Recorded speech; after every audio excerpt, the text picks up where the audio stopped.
Brief History of Qing Taiwan, 1683 to 1895.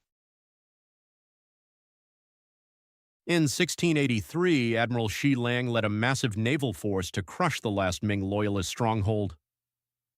The kingdom of Tungning collapsed, leaving the island's fate in the hands of the Manchu court. Kangxi initially viewed Taiwan as a ball of mud, not worth the cost of governing. Shi Lang argued that a strategic vacuum would invite pirates and Western powers to threaten the mainland. In 1684, the Qing formally annexed the island, establishing 3 initial counties centered around Tainan. Strict 3 prohibitions were enacted, banning family migration to prevent permanent rebellious settlements. Legal immigration required a permit, but illegal crossings from war-weary Fujians soon reached tens of thousands yearly.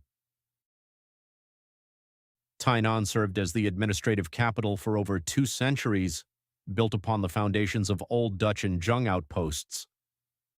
Early interactions were primarily commercial, focused on the trade of deerskin and venison. Yu Yonghei's 1697 journals described a wild land of miasma and dangerous untamed forests. The interior remained a land behind the mountains, largely unknown and outside Qing control. A quarantine policy sought to segregate Han settlers from the indigenous raw barbarians of the hills.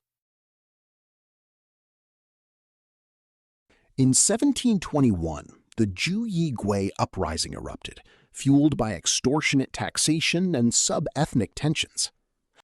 The rebels promised to restore the Ming, briefly seizing control of much of the island. The rebellion was crushed within months, but it forced the Qing to reorganize their failing administration. To improve control over the expanding population, the government split large counties into smaller, more manageable units. In 1722, the first official savage boundary was established using trenches and stone markers. These fortifications were known as Earthen Oxen, Tunyo, serving as physical barriers between Han and indigenous lands. Despite the laws, boundaries were ineffective as settlers constantly pushed inland for more fertile soil. Plains indigenous groups became cooked as they adopted Han agriculture, paid taxes, and integrated into Qing society. Cooked tribes often served the government as frontier guards in exchange for land protections. The boundary was redrawn multiple times as settlement expansion rendered old lines obsolete. The mid-18th century saw the rise of central ports like Lugong to handle the booming agricultural trade. Taiwan was transforming into a major rice exporter, becoming an essential fence line for the coastal provinces. The Tian-Di-Hui, or Heaven and Earth Society, offered Han immigrants a secret network of mutual aid and anti-Manchu sentiment. In 1786, the governor's attempt to suppress the society by arresting members' families backfired spectacularly. Lin Shuangwen murdered the governor and mobilized up to 300,000 men in the largest rebellion of the era.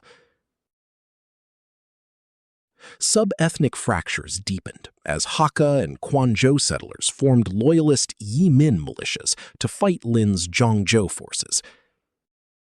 Spiritual leaders like the indigenous shaman Jin Niang provided healing and morale to the rebel ranks.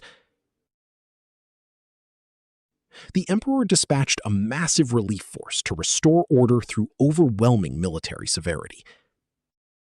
The imperial army methodically retook the island's administrative centers in a series of bloody engagements. Lin was captured in 1788 and sent to the capital for execution by slow slicing. In a brutal act of retributive justice, the court ordered the castration of the rebels' young sons. In 1790, the Green Line boundary was established, allotting buffer grasslands to loyal indigenous guards. The conflict left a lasting legacy of Yimin worship, honoring those who died defending the imperial order. Following the rebellion's end, the Qing finally lifted the ban on bringing families, stabilizing the island's social structure. After the Second Opium War, the 1858 Treaty of Tianjin forced Taiwan to open its ports to global trade. John Dodd discovered that northern Taiwan was perfectly suited for high-quality tea production. Tea became green gold, transforming the northern economy and integrating it into the American market. Camphor, used for medicine and industry, became another lucrative and highly contested export. Keelung and Takao opened as secondary ports, shipping Taiwan's resources across the Pacific. In 1867, the shipwreck of the Rover triggered a diplomatic crisis when its crew was killed by Paiwan warriors. A punitive U.S. naval expedition was forced to withdraw after failing to navigate the island's rugged terrain. Legendre negotiated the South Cape Accord directly with the chief, as Qing officials disclaimed any jurisdiction over the area. In 1871, another shipwreck brought 66 Ryukyuan sailors into the territory of the Mudan and Kuskus tribes. Cultural misunderstandings led to a massacre of 54 castaways, which Japan used as a pretext for invasion. The Qing argued the raw savages were beyond their control, unknowingly inviting Japan to act where the Qing would not. In 1874, Japan launched its first modern overseas expedition, exposing the fatal weakness of the Qing's quarantine policy. The Japanese sub-prefectural force razed Mudan villages before an informal armistice was reached. Chen Baozhen was sent to Taiwan to handle the crisis and radically shift the empire's policy. In 1875, the 190-year-old quarantine policy was abolished in favor of opening the mountains and pacifying the savages. The Qing began constructing trans-mountain roads to bring the entire island under direct administrative control. Administrative focus shifted northward as the strategic importance of Taipei and Keelung grew. During the Sino-French War, Liu Mingchuan successfully repulsed French landing forces in northern Taiwan. In 1885, Taiwan was finally elevated to a full province, with Liu Mingchuan as its first governor.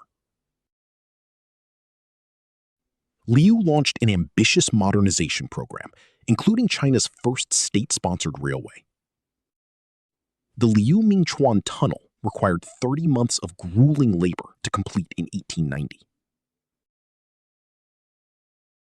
Telegraph lines and a modern postal system were established to facilitate defense and trade.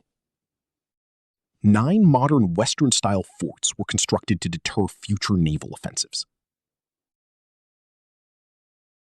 Exhausted by political opposition and lack of funds, Liu resigned in 1891, leaving a legacy of high modernization.